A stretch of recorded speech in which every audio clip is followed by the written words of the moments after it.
Hey guys, welcome back to the Fit for Purpose podcast. My name is Jacob and this is Brandon, and we're super excited you guys are here. Yeah, in today's episode, we're going to dive in at the top here, talking about how we can pursue a healthy diet. Yeah, after that, we also touch on some myths and fad diets in the fitness industry that you can avoid.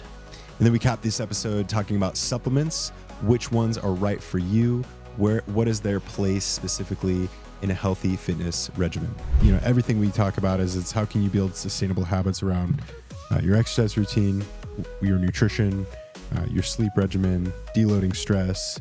How do we take a step back and respect our bodies and be more mindful and work with our bodies to, again, create that long-term success that we're actually looking for? Yes. You know? Yeah. At the end of the day, this is that last 10% stuff.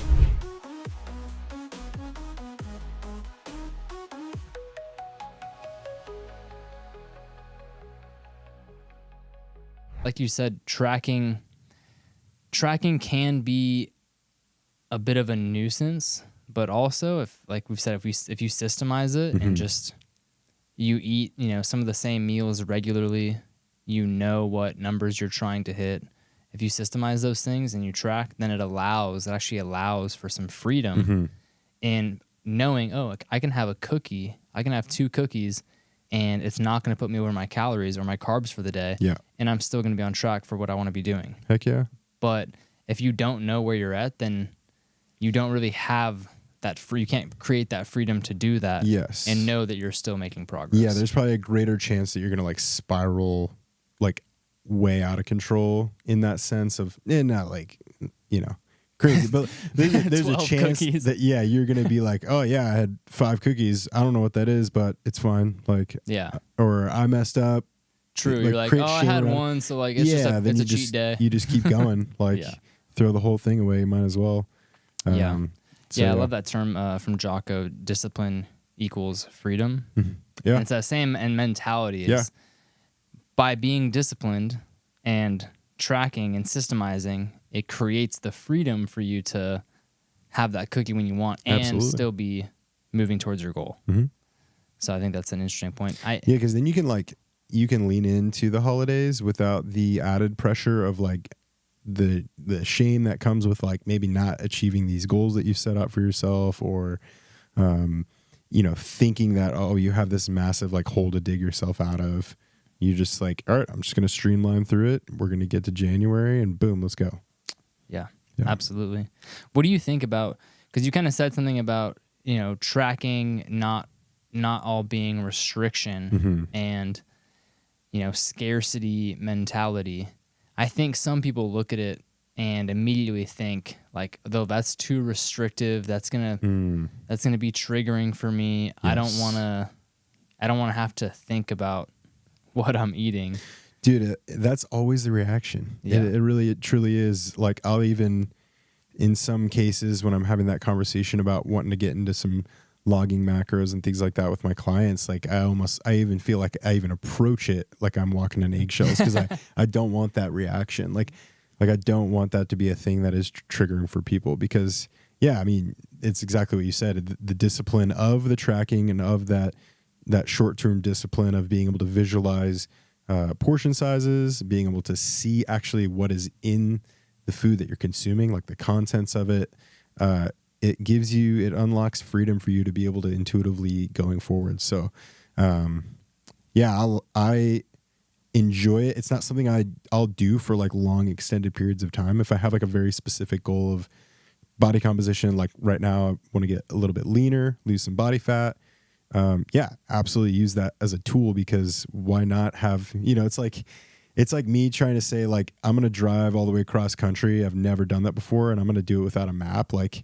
I'm probably going to get lost a couple times, you know what I mean? Or you're not going to take the fastest route. That's for sure. Yeah. Trying to go to New York, I'm ending up in El Paso. You're going to be a little inefficient. You might get there, but it's going to take longer. Totally. You're going to waste some time and energy. Why not have this streamlined path that's going to be yep, this is it. And then you have data, it's so helpful to be okay, I know I ate this much calories for a week. I didn't see any changes. I didn't increase. I didn't decrease. So maybe I can just take my calorie total down that little bit. and then you continue to let that wheel spin. Yeah. Absolutely. Yeah. Again, it gives you something to aim for, Mhm. and it gives you that feedback mechanism of, this is what I've been doing. These are the results that I've received from doing, said plan.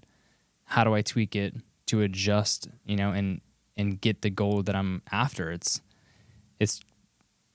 That's basically the learning process in a nutshell for anything. It's like, this is the condition. How do I respond? Yes. If you don't know what the condition is, meaning you don't know what you ate this week or how much you ate this week, then there's no way you can respond in a new way to learn and move towards your goal. Yeah, like if I'm under the impression that, like, let's use this as an example, like peanut butter is a good source of protein, because that's been something that's been, said to me over and over and over. And then my coach is saying, hey, I want you to eat more protein. And what that looks like is, I'm just going to eat a bunch of spoonfuls of peanut butter because I think that's a good source of protein. And when in reality, it's 6 grams of fat for 6 grams of protein. And now you're in the whole, 1,000 calories because of this. That's a hyperbole in a sense, but if you don't know what's in the foods that you're eating, again, if you've been conditioned to know, hey, that's a high protein food, I'm just going to have that. Some nuts, some almonds, that's a high protein food. You know what I mean? Like, that's a thing. Like, eat some soybeans. Get your freaking protein in. Yeah. No, that's a joke. So, yeah, no, I hear you. I've had many female clients like, what did you have for breakfast? Did you have something with some protein? I had celery and some peanut butter. Yeah, that is a reality.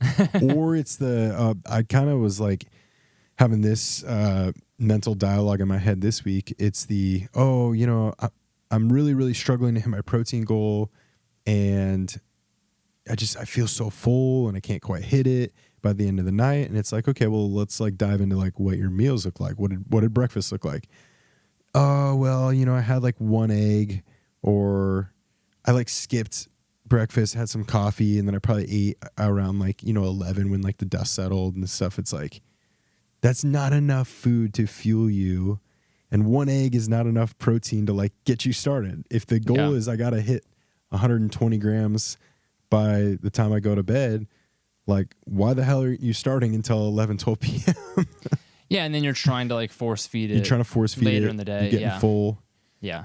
Yeah. I agree. And I think, and for me, again, fasting has been a big kind of catchy thing recently, in the last few years, which can be very beneficial. Sure. And can help people lose weight for sure by putting yourself in a calorie deficit. I think personally, you're going to do better eating 3 or 4 meals a day, kind of spread out, keeping your blood sugar more regular, keeping fuel coming into your body more regularly, and eating smaller meals that you are going to more easily digest and convert to energy versus eating like one giant meal in the evening. And like one of the things I've noticed, like I'm currently doing exactly that. And the cool thing about it is it like teaches you how to listen to your body's cueing, because I think for so many of us, like we've shut down those hormone triggers of, are we hungry? Are we full?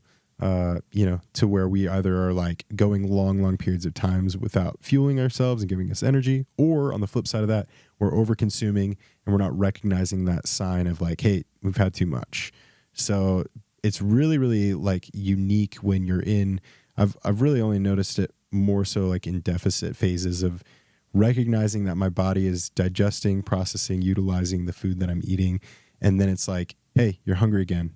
Awesome. Here's what I'm going to have. Like, and then again, going back to the tracking thing, you've got that plan in front of you, and then you can identify how that next meal is going to fit within that plan. Yeah. And from my perspective, like being hungry is a good signal from your body. Yes. It means that you digested your meal, your body like integrated and used that energy, and now it's ready to consume more food. As long as it's like a genuine hunger signal and not just like a craving for something.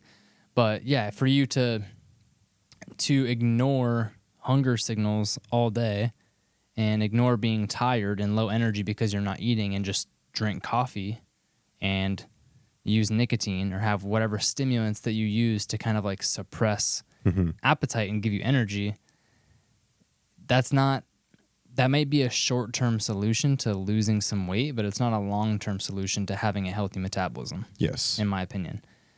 So, yeah, in that case, when you're doing that, you're overusing stimulants, you're not eating enough food, you're going for long periods of time with not eating, you're running off of cortisol and adrenaline, which are stress hormones, and if we keep those elevated over time, it's going to burn out your adrenals, it's going to slow down your metabolism, and eventually those hormones will tank because your body will run out of them. Yeah. And then you're in a bad situation. So how do we find sustainable ways to weight loss, to have a healthy metabolism, right? So fast occasionally, either for health purposes, like occasionally I'll do 24, 48 hours, just as like a reset, more for health purposes, typically times that I can relax and not be going. But as a weight loss protocol, I don't, and again, it's not really challenging for me to lose weight or to lose body fat. So I know I'm speaking from my perspective, but I've also worked with a lot of people, and I've seen older people that struggle with losing weight try to just continue to cut back on their calories and try to do fasting. Yeah. Like it's a losing game. You're gonna see weight loss early. Then you're gonna get stuck. Yeah. Then where do you go? Yeah. You just stop eating forever? Yeah, you can't just keep decreasing those calories. Yeah. At some point, you've got to ramp that metabolism up to, So finding sustainability. For sure. Yeah, and you hit it on the head of like the intermittent fasting thing is such a catchy, flashy thing to do, because you get, in some cases you could get some potential really awesome early on success with that, like a keto per se. It's like another fatty type diet. Fatty type diet. It's fatty. Fatty. And you're eating fat. That's a good point. Yeah. So it's fatty. Prioritizing fats. It's a fad. Yeah, fatty. No, I'm just kidding. I'm just kidding. Fatty. Fatty's not eating fat. That's rude, dude. I know. It was just so catchy. Yeah, the reason why it works is because you're in a deficit. Like, if you're even look at keto, like you're eating mostly whole foods. You're focusing on your fats and your proteins, which are two of the most satiating macros that you can consume, and you're doing like maybe one or two like big meals throughout the day, and then you're kind of coasting off those calories. So you look at that as a total, you're eating significantly less calories than you probably were before. Then you look at intermittent fasting. If you're giving yourself a way smaller window to cram calories in, more than likely you're going to get full faster. And you're not going to be able to consume the amount that you could if you started from sun up to sundown. So the real reason why these things work for weight loss protocols, in my opinion, and you kind of hit it on the head, is it's because you're in a deficit, which we talk about calories in versus calories out in that sense of the thing. Now, again, we had our whole other episode on fat loss where we're talking about how that's not quite the big picture.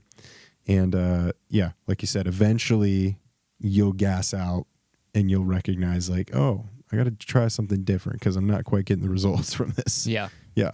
Absolutely. Yeah. And keto has shown to be highly effective and beneficial for specific like insulin resistance.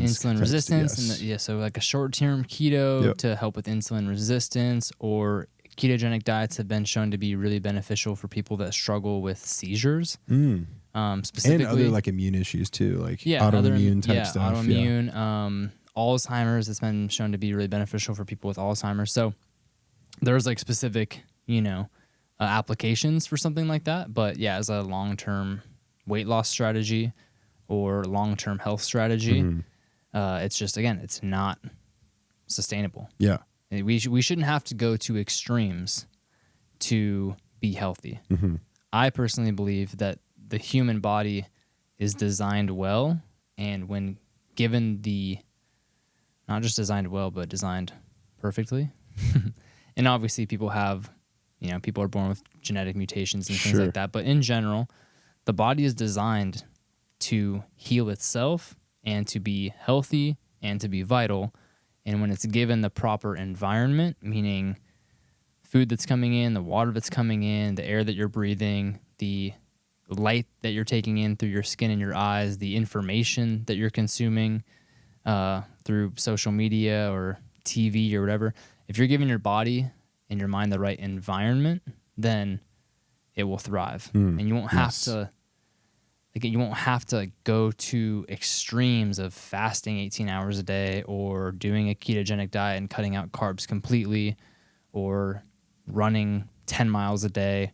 You're not going to have to go to any of these extremes in order to be at a healthy weight. Why do you think it is that people are looking to those extremes versus what's tried and true and consistent? That's a good question. I think like I feel like I kind of in my mind like I have the like I would say it's the quick fix, it's the fast results, but it could be something totally off. Yeah, I mean, it doesn't necessarily, it seems maybe more simple and more digestible, but I wouldn't say that it's easier. Like I wouldn't like to fast 18 hours a day. No way. Because I would feel dysregulated. I would feel hungry. I'd feel low energy. I'd have to, maybe use more caffeine or nicotine than I'd want to in order to keep myself firing to be coaching sessions and work out. I know my workout performance would probably suffer. Yep.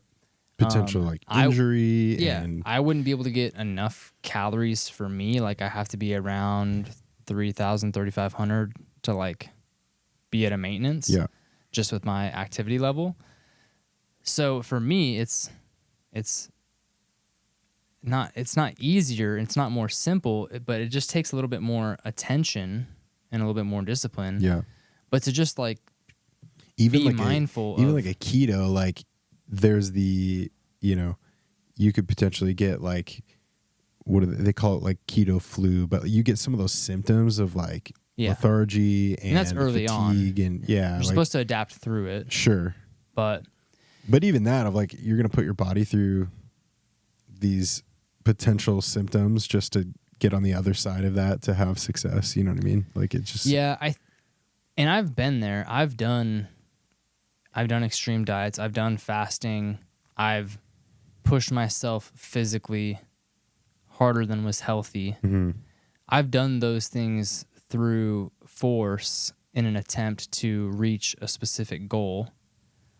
And I think it's interesting because you can it's people either go from like not taking any action to almost doing too much or choosing something that's very extreme in order to kind of force themselves. Like they'll go from like, I don't, it's like kind of that all in. Yeah. Like go from not working out at all to be like, okay, I'm going to run 5 miles every day for the next 3 months. Yep. And it's, but it's like, they almost want to latch onto something tangible that is going to like really flip the script. Sure.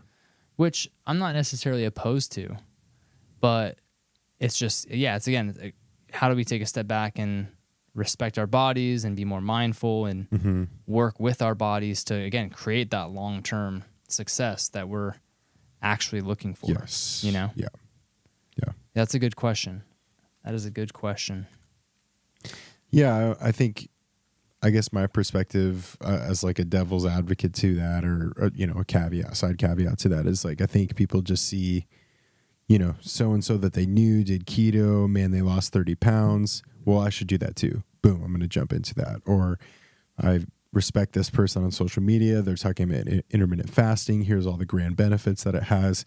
So yeah, I'll try that. So I guess hats off for being willing to like experiment with it and give it an honest effort. Yeah, I agree. I think that's good. Like that's a step in the right direction of trying and experimenting, saying, okay, this worked in this way, these ways, and it didn't work in these ways. I guess my fear would just be because in a lot of those cases, you get some of that rubber band effect where it's like you go very extreme, you maybe even get those awesome results, but then after it's said and done, when it becomes potentially unsustainable, do you kind of rubber band right back to where you were before? And then if that's in your mind the only way that you actually saw success, does it become this thing that you try over and over and over and it maybe doesn't quite work again the same way? the next time you try it. Yeah. Yeah. Yeah, I see that. People going like, they're either, doing 2 protein shakes a day and only eating salads Yeah. and working out hard, or they're just like not doing anything. Yep. And again, that yo-yo effect, that going back and forth, eventually kills your metabolism and creates issues in the long run. Mm-hmm. So, I mean, hats off to anyone who's trying. I love that. Anyone who's willing Absolutely. to like make a change and even do something extreme, I think that's great. And it's probably good for, like I said, flipping the script and creating change and maybe shifting your mentality. But you have to evolve beyond that. So once you realize, okay, intermittent fasting worked for a couple months, and then I started plateauing, and then I started like not feeling very good, and then my workouts started to suffer, I just need to intermittent fast harder. Yeah. That's the wrong. So once you get to that point, we got to evolve further and say, okay, this worked in these ways. What am I missing? Mm-hmm. Maybe I should only be intermittent fasting a couple days a week, Sure. and the other 5 days a week I should be eating a nourishing breakfast before I work out, Yeah. so that I can fuel my workout. So you have to keep looking for what you're missing versus just doubling down on whatever dogma that you're currently choosing. Yeah. Yeah. But I mean, I think that's the reality of like the health and fitness realm is there's confusing topics like this, and there's reason for clarity on some of these things. So Yeah. but yeah. So along those lines, I kind of wanted to dive into like the realm of like supplementation. I think it's like a really big thing. It has been for a long time in the health and fitness realm. And sometimes, even in the same conversation of wanting to like pendulum swing things in the right direction, some individuals would be like, okay, well, I have to get this supplement, this thing, and this thing, because that's what's been marketed to me of that's what's going to get me results. So kind of diving into the realm of supplements, talking about how that fits within a healthy fitness regimen. What is your kind of initial take on some of that stuff? That's a really broad topic. Absolutely. Yeah, I mean, supplements can be anything from an individual mineral like zinc or magnesium or iron or copper, right? Yes. To different compound, like molecular compounds like creatine, different amino acids, right, that have different effects. It could be vitamins. It could be whole food supplements. Yeah. Something like a greens powder, that has like a bunch of different whole foods and probiotics in it. So, I mean, the answer for me here is it depends. I think there's like a couple shotgun things that are typically good for almost anyone. But then beyond that, when you start getting into like minerals, like supplementing with specific minerals, vitamins, like you want to be mindful, because you can take something that throws off the balance of something else, then you're getting into this whole kind of complex system network where you're manipulating levels of all sorts of things going on in your body. But yeah, in general, if someone's really interested, I'll throw a couple kind of shotgun things at them that I think are generally good for most people. Sure. But step one is always like, what can we take away that's hindering your progress? So instead of looking at what I can buy and what I can add and what I can start supplementing with and start taking on a daily basis, my first question is always, what are you currently doing? What habits do you currently have? What foods are you currently consuming that are not contributing to where you want to go? So for me, that's always step one is let's clear out some of the clutter. Yeah. Like that total dad move we were talking about. Like there's too much shit in here. Full circle, baby. Yeah, exactly. It's like what's slowing you down? What's holding you back? Like let's take off let's untie you from the cinder blocks that are, holding you back before we like try and you know, Yeah. freaking buy you the Yeah, new pair because you of could be the Nikes. type of person that's like, man, I crushed a couple pizzas this week. I just can't really like figure out why I'm not seeing success, but let me go buy some creatine, a fat burner, some protein, because that's gonna like put the Band-Aid on the problem. Yeah, I got a pre-workout, I got an amino acid Yes, supplement, I got for sure. creatine, I got a fat burner, but like I'm not tracking my food, or I'm not in a deficit, or I'm eating like shit. I'm eating pizza twice a week Yeah, from a bad source. Sometimes I like pizza, you know. I love I'll pizza. eat pizza every once in a while, but just, you know, you're not being mindful of your food. yes, Then you're kind of just like wasting your money on these supplements, thinking that they're going to do something for you. yeah, They're not really doing anything for you. yeah, So my opinion is like, let's kind of clear out what's not contributing. And then if you're still interested, then we can explore maybe what can take you to that next level.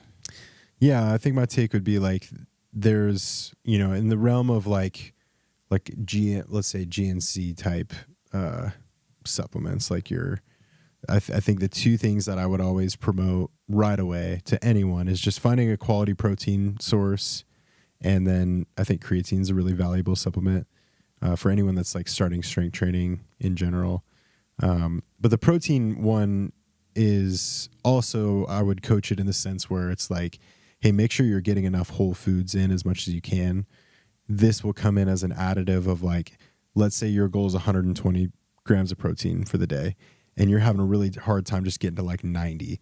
Well, shoot for 90 with whole foods as much as you possibly can. And that's where that supplement can come in on the top, because really, while it is pretty bioavailable and it is a quality source of protein, it still is never going to be the same as what like a whole food can offer you. So, you know, you don't want to be consuming 80% of your protein daily intake off of shakes and supplements. Like, so Definitely not. Yeah. And that's not going to be as good of an amino acid profile. Totally. There's not going to be as many nutrients and cofactors in there as there would be in red meat or eggs. Yeah. Right? Because all of your whole foods are going to have benefits beyond just getting your protein intake. Like, yeah, all sorts like of this would like vitamins. strip you of your gut biome, and like you would feel like dog shit even though you're hitting your protein goal, versus like something that's actually going to be assisting and providing you with micronutrients. Yeah. Along with the protein intake. Yeah, But all sorts of B vitamins, Yeah. minerals, cofactors in a steak that you're not going to find in your like whey protein shake. for And sure. protein powders are getting better. There's better options. There's like Yeah. beef protein options, Yeah. like Heart and Soil. They just put out. It's not even. I don't even think it's under Heart and Soil. Mm-hmm. It's under a There's different, a lot of different brand. like grass finished. It's like a grass fed even. like beef protein that Yeah. has like some like liver in it. I've seen like and, bone broth type. and like bone. Yeah, so they're getting better and Yeah, they're getting more. for Like sure. those are going to be a lot more nutritious than Yeah. just like your basic stripped, whey isolate that's 100 calories per serving. Mm-hmm. But yeah, whole foods first. I love collagen, and Yeah. that's like the only. If I need to, I do have a protein powder that I use, but it's occasionally. But I do collagen almost every day Nice. because I do protein at every meal. You know, I'm eating Yeah. eggs and beef bacon or high quality pork bacon with breakfast. I'm eating beef or chicken for lunch. I'm eating salmon or beef or chicken for dinner. It's like I'm eating protein at 3 meals a day. So like Yeah. it's really not hard for me to hit my protein goal with that. But what I love about collagen is that the amino acid profile is different. Yeah. There's glycine, which is an amino acid in collagen that you don't find in muscle meats. Yes. You get glycine from bone broth and connective tissue and bones. And we've gotten away from eating nose to tail, meaning eating organ meats, eating connective tissues, using the bones to make bone broth. We've kind of gotten away from that kind of more evolutionary perspective that our ancestors used to consume animals in. And so we tend to get an imbalance of methionine, which is like the main amino acid found in muscle meats, versus glycine, which you find in the connective tissue. And by just kind of rebalancing that amino acid profile, you can get some better long-term effects for your overall health. And I could be wrong in this, but taking a collagen supplement, like that's not protein that's going to be utilized for muscle protein synthesis.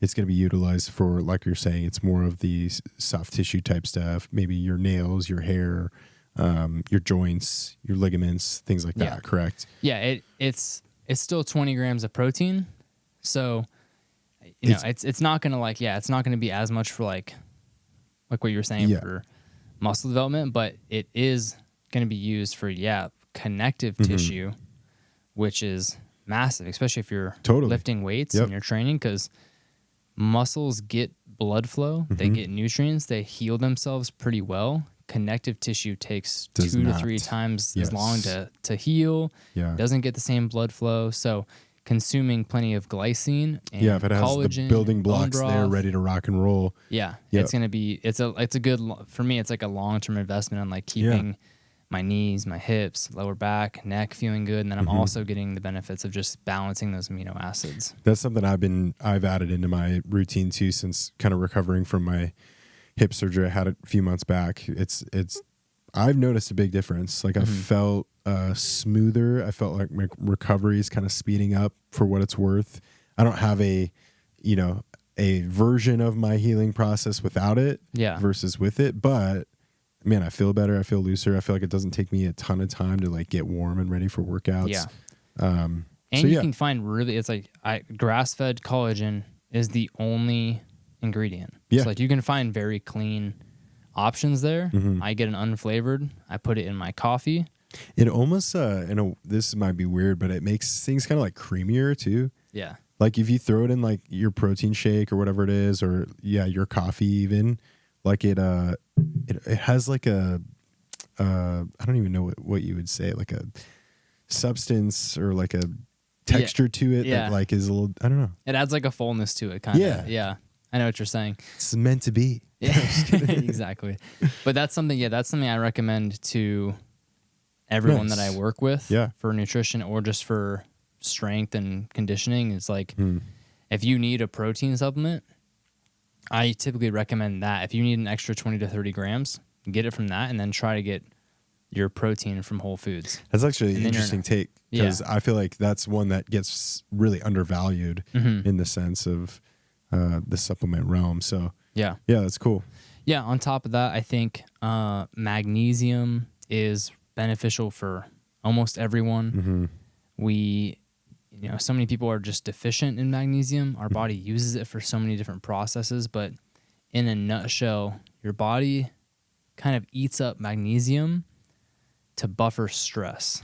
And, stress not just meaning like, oh, I feel stressed, but stress can be, someone cuts you off in traffic. Stress can be, people and lights and noises and like stuff going on when you're like at work and you're trying to get something done, like information coming into your brain that your brain has to process. Like if you're getting real highly irritable easily, maybe it's something you could look into. You have to be aware that whatever information and sensory is going on in your environment, your brain has to digest that. That's why being in nature can be so calming and relaxing and like restorative for people, is because you get in nature and it's very, very low sensory input. It's quiet, it's slow. When we're, going throughout our busy lives, there's all sorts of sensory input. Waves of dopamine and all sorts of different things. Yeah, you're scrolling on Instagram and you don't even realize how much your brain is having to process. But there's so much coming in. So your body uses magnesium to kind of like buffer that, to take care of all that processing. So we tend to just be more deficient in magnesium. So magnesium's huge for so many processes. And that's one too I'll recommend for individuals. Like we talk about how sleep is so important for just existence, and magnesium is just such a win when it comes to decompressing and being able to get some restful sleep. It's money. Absolutely money. Collagen, magnesium. Yeah, and then I would say creatine is a great spot. I mean, I think probably when it was first kind of coming up on the scene as something people were using, it was more like, this is going to put on strength and size, which it does as a byproduct of what it is. So it's not necessarily. But now there's studies that are coming out about how it's beneficial for like brain fog. It can help prevent like Alzheimer's. It can, give you mental clarity, like some crazy benefits to it. Yeah. So I think that's really, really cool. And I wouldn't want people to miss out on those things, but, yeah. And then for clarity around the muscle building thing, it's not going to like hulk you up, and it's not like you're taking steroids or something like that. It works in the sense that you're getting more energy to expend, and therefore you can push a little bit harder. And because you're pushing a little bit harder as like I said, a byproduct of that effort, then you might see more hypertrophy, strength increase, etc. So it's cool. It's something that I used to knock a lot. Like I would take it and be like, it didn't really do, anything for me. When I actually got serious about taking it for like, 30 days at a time, let's say, and it was really in my system, and then I would stop taking it, like I would notice the difference in my training session. I'd be like, man, I feel weaker. I feel like I don't have that edge. So it's minimal, but it really is a huge benefit. Yeah. So it's an energy source. Yes. Creatine is one of the 3 energy sources, or pathways. It's like a reservoir, right? Yeah. Like as it gets stored in the muscle belly, and then it's acts as like that. Once I tap through this within the cell, then I've got this extra to like go into. Yeah. You could probably explain that more clearly. But yeah, so your body has 3 energy systems. The phosphocreatine system. Yep. The, carbohydrate glycolytic system. And then that's the anaerobic, and then aerobic fat burning energy system. So your body can use 3 different things to create ATP, adenosine triphosphate, to use as energy in your cells. First one is creatine, or phosphocreatine technically. Second one is carbohydrate or glycogen, stored carbohydrate. And then the third one is fat, right? So the creatine system acts within that first like 10 seconds. So if you're doing like a 1 to 3 rep max, or you have to memory recall something, your body's using phosphocreatine to like do a short burst of energy. I had it flipped in the system. Yeah. So once you get beyond that first like 10, 15 seconds, then your body starts to switch over to burning glycogen or carbohydrate or blood glucose, right? Which are all the same thing. And that lasts for, up to around 30 seconds. And then beyond that, your body switches over to like a fat burning state. So if you are not stored with creatine, if you're not saturated with creatine, then you don't have that energy reserve to keep drawing on. Yeah. So that's where the creatine comes in, is like it's literally just an energy source for your body. So if you're lifting heavy, you're going to be able to lift heavy more. You're going to be able to do more heavy sets in a session. You're going to have more output. Yeah, you're going to be able to do more heavy sets in a session because you have more creatine to draw from to create that phosphocreatine to shuttle into ATP. So yeah, it's energy for your brain, for your muscles. It's energy for all of your cells, basically, is what it is. You're just storing that. It's so yeah, again, it's not something that's gonna like put muscle on you, but it is an energy source that all of your cells get to use to create energy. So just keeping that saturated, it's not gonna be a bad thing. No way. Yeah, there's gonna be benefits from that. Yeah, and then with all of this said, again, like supplements are, in my mind, they're the last 10%, or the icing on the cake, if you will, to the grand picture. Like really, everything we talk about it's how can you build sustainable habits around your exercise routine, your nutrition, your sleep regimen, deloading stress. Those things are significantly more important than what supplement you need today. But if you can work on getting those things, sorted out and build balance and quality habits around them, then I think that's where these things can come into play to, really take you to that next level. Absolutely. And like for me, creatine is something I could leverage more. It's not something that I've taken really consistently for a long time. That's why your bench isn't what mine is. So. Gosh. Just kidding. This guy could squat me out of any gym and deadlift and literally any lift, but press. I'm going to start doing 20 grams of creatine a day. 20 grams? It's a loading dose. And benching every day. When I was in high school, Watch, dude, in 6 months, I'm going to bench 400 pounds. that's you probably will. No, I'm just kidding. Anything you put your mind to.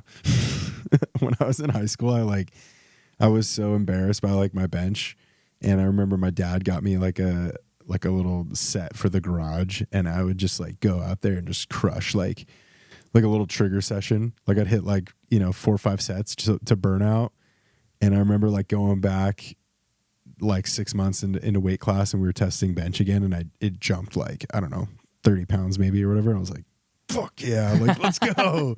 And then from there I was like, yeah, that's my lift, dude. I'm just gonna How much you bench. Yeah. That's really all that matters, honestly. It's how much Yeah, you it's the bench. only thing that matters. Yeah. We'll be able to shove a bear off of me when it comes out. In the likely situation that Yeah, when I'm in the woods that happens, and my family's being attacked by a grizzly, you'll be able to push it off. and somehow he's set up in a position where I could get a good, like You gotta bench like press a him. tackle, like get him by the. Yeah. Oh my gosh. That's wild. Yeah, dude. But yeah, I mean, natural source of creatine is red meat, Red meat. right? And I think this is where I kind of struggle a little bit with the supplementation of it, or like supplementing it hard. Mhm. Is our natural source of it is red meat, and if you're eating red meat, twice a day, twice a day, Yeah, you're getting a lot of it. which I think is okay. Like I eat red meat typically I think I've twice a heard it day. said that there's like in 1 pound of ground beef, there's like 2 grams of creatine. Oh, really? I'm pretty sure. I don't know. Yeah, I don't know what that is. So like, I mean, you're thinking like if I was just gonna eat ground beef for a day, I could crush probably 2 pounds as like for the day Yeah. as like my total protein source. If that was all I was having, Yep. That's It's exaggerated. about 200 grams of protein. But yeah, right there you're having 4 grams of natural creatine. Like Yeah. that's insane. Yeah. So I wonder what, if you're consuming 5 grams of creatine a day, Mm-hmm. but you're a 120-pound woman, like, would you ever be in the situation that you're eating 3 pounds of red meat in a day? I don't know. Yeah. But I don't think there's anything. I don't think that necessarily means that supplementing with 5 grams of creatine a day can be a bad thing. Yeah, I imagine you just waste out whatever Yeah. doesn't get absorbed, I think is how Yeah. that's probably where you get into the conversation of, folks say it's like poor for your kidney health and things like that, which is for everything I've seen of recent is not true. Like No. you're not going to have like poor kidney health or liver health or things like that because Yeah.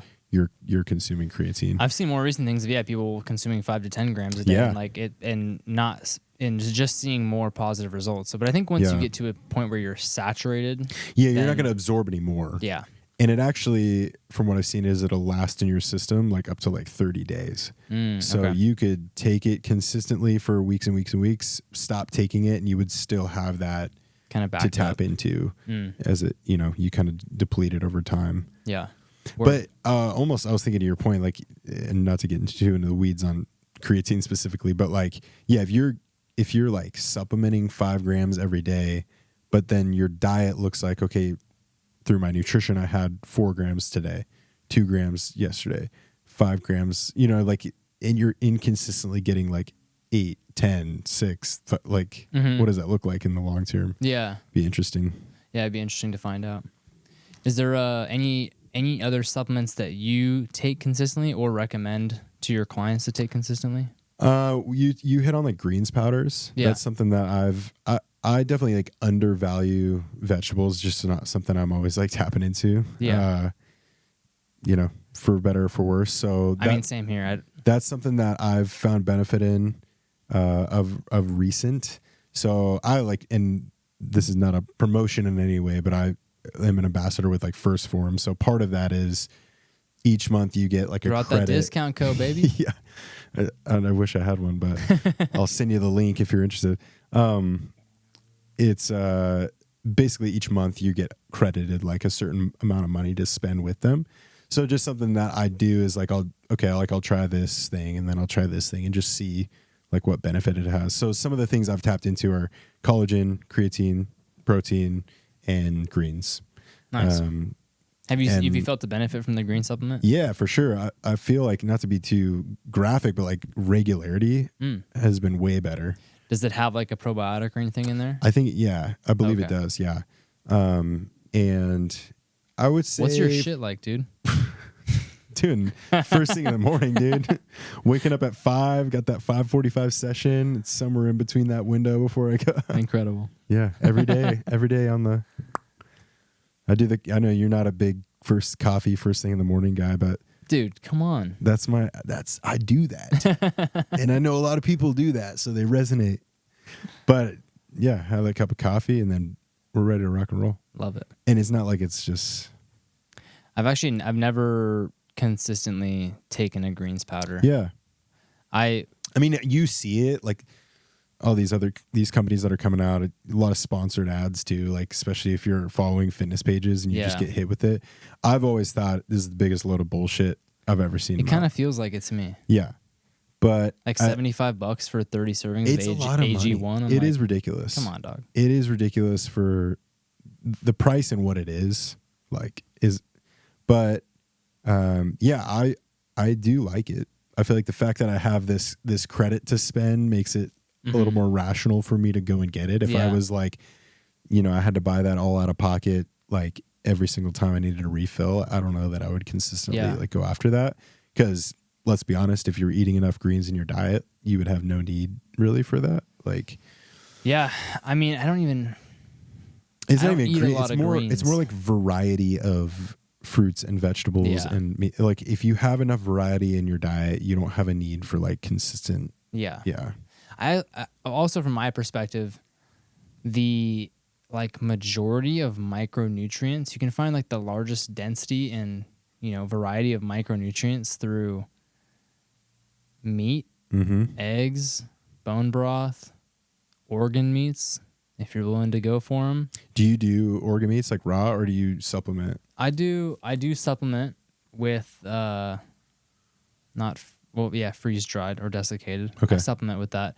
I also will do like raw organ meats occasionally. Just from good sources, yeah. Just down the hatch. Yeah, with a little bit of like maple syrup or honey or something like that. Yeah, but the level of micronutrients that you're getting from that is just unreal. It's unreal compared to anything, and it's way cheaper than AG1. I need to get on that train, dude.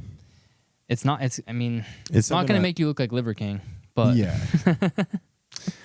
No, but it's definitely a hit of some good micronutrients that we don't get in some other sources. But that, and then like fresh fruit. If you're eating a variety of fresh fruit, it makes sense to me that fruit is like if you're eating plant foods, why would you grab a leaf and eat it when you can grab like the fruit that the plant is bearing? Delicious. Just that plant is taking all of its energy and putting it into that thing that is now delicious consumable and wants you to eat it so you can spread its seed. Yep. Whereas like the leaf, you're like ripping off its hand. Why did I just think of in Step Brothers? He like is doing his therapy and he like busts through. He thinks he's like Paul Bunyan. He's like, I came to bring you my seed or whatever. I just had that like spread your seed. Just the way you were like, it created this thing. It wants us to spread and its it wants seed. you to spread its seed. It's like yeah, I mean, obviously you're gonna find certain micronutrients, and you can get into like a deeper discussion around like herbs and I mean, Chinese medicine and stuff. But as far as micronutrients, so you're not doing a whole lot of like the classics like broccoli, cauliflower, green beans, like the asparagus. Ew. Hey. No, I really don't. Yeah. I'll do I like a little bit of like a bitter green sometimes before a big meal, because it does help with digestion. It helps kind of get like the digestive juices flowing. Creates a little bit of like that acidity in your gut, So I'll do like a little bit of arugula with some apple cider vinegar or some olive oil. Which is tasty, dude. Yeah. Before a meal. Yeah. Or raw carrots. The fiber in raw carrots can help pull things through the intestinal lining. So fiber can be good, but I don't think there's a lot of value in broccoli. Like, why am I? Yeah, I mean, it's like the thing that nobody wants to eat. So like if you don't have to eat it, Yeah, why am I? that's where the green supplement comes in. Yeah, I guess. I'm just identifying the problem here, bro. Trying to make sales. I'm just kidding. I'm just playing. Check me out on First Form. Yeah, so that's kind of where I stand on that. Like, it's not something that I would consistently buy if I was seeking it out. I think some of these companies too, like they'll get you on subscription. Like Yeah. I know that AG1, Everyone's trying to get you on everyone does subscription. that. So it's like once you're in, then it's just going to recur. Yep, You're like, $74 a month. Do I really need that? So, yeah. I think their marketing's great. People do it because It looks good. the marketing's great. Yeah. And Buy a lot of things because the marketing looks great. and they'll feel like they're doing something positive Sure. for their health, which momentum is a real thing. But you You can ever seen those create momentum memes in that's other like, ways. it's like frat boy style of like my body rehydrating after this bottle of water when I like binge drink the whole night before or whatever like that. Like it's like that. It's that concept of like I've treated my body like shit and I ate like shit and I didn't work out, but I drank that greens But I powder got that age. and man, I feel good. Like, I'm healthy though. yeah, Like the girl in church on Sunday after freaking going hard Friday, Saturday night. yeah. That's the vibe. Forgive me for my sins. Dearly beloved. Yeah, dude. I love a like a whole food kind of mineral supplement called Shilajit. I've heard of this. Have you heard of it? Yeah. You can find it from different sources. Is it like a mushroom or No, like, it's a resin. So it's they're kind of like what? Yeah, what it actually is plant and animal matter compressed over thousands to millions of years. what the fuck? And it like seeps out of rocks at high elevation. So you What can the find, hell? Yeah, you can find it's like a black tar. And it And we consume that. That's crazy. you can find it at high Oh, elevations like man. in the Himalayas. This has been a or crazy week for me. We find Russia. out there's drones over New Jersey, and now there's animal resin that comes out of rocks at high elevation. Dude, it's freaking potent. But it's organic matter. That's crazy. Pressed into this like dense resin between rocks, like compress it over thousands of years, and it leaks out of the side of these mountains at high elevations, and they collect it. But it's got like high levels of every trace mineral that Wow. you can find. So it's got like all 84 trace minerals, and then you can take it, and it's actually been shown to increase testosterone in men, and just cover all your bases from a mineral standpoint. And so that's something that I take that I found to be really beneficial. How long have you been consistent about that? I've been consistent about that for a few years. That's awesome. Yeah. I don't know. I didn't know that was a You thing. can get like a live, like the resin itself, and like make tea out of it. It's a little bit more expensive to buy it that way. So I've been buying like a pressed tablet version of it. They take the resin and then they compress it into little Is tablets. it really expensive? It's actually not that expensive. I pay like $75 for 280 tablets, so it's like 140 servings. Yeah. That's lasting you a long time. Yeah. Yeah. For sure. And it's one thing that I've found to be It's cheaper than really like beneficial. buying a protein powder or something. Yeah. in and that it's, sense. Yeah, covers your bases as far as minerals and trace minerals, Mm-hmm. which is something that with the way our soils have been farmed for the last 50 to 60 years. Yeah, they're stripped of that stuff. Yeah, exactly. Our soils are stripped, which means our produce is stripped. Mm-hmm. And so you may be eating an apple, but you're not getting the trace minerals and the minerals that you would normally get out of an apple that was grown in really rich soil. Yeah. So yeah, just covering some bases with that. So that's one of like the whole food supplements. I would personally rather take that over a green supplement because again, you're getting Yeah. this green supplement, Yeah. but where were those greens grown? Sure. What kind of soil were those greens grown in, and what kind of actually mineral content do they have? So that's something that I think is really beneficial. That's really interesting. Mm-hmm. Yeah. Yeah, man. Wow. Wow. But yeah, at the end of the day, it's like this is that last 10% stuff. Yeah, absolutely. Yeah. And that's also kind of a more zoomed out whole food, perspective. It's not like Absolutely. take this specific mineral or this specific vitamin. It's like, here, this is going to kind of cover your bases with some of those things. Yeah. And at the base layer of all of our food and even our human bodies are the elements, right? The table of elements. So getting enough of those trace minerals, getting those elements into your system that your body needs for all sorts of functions, I think that's a really good investment for people. Sure. Yeah. You talk about boosting your immune system. You're preventing like yourself from getting compromised in any way. Yep. Yeah. Yeah. So that's typically what I recommend to people. Collagen, creatine. What else did I say? And this Jesuit, is that how you say it? Jesuit. I don't know what the hell. Was there something between collagen and creatine? I personally say protein and creatine are the two kind of go-tos, but yeah. Magnesium. I totally there blanked. it is. I was like, there it is. we talked about something. Yeah. Yeah. Magnesium is a and big that's one for when people. I'll like I work with a naturopath, and that is magnesium, and actually not to even add another one, but ashwagandha is another thing. Yeah. But we talked about stress and high cortisol. So that's, So those two for me, just trying to like regulate like my testosterone, some of my even look at like inflammation numbers and things like that. So those are two things that I'm trying to like add in to what I do.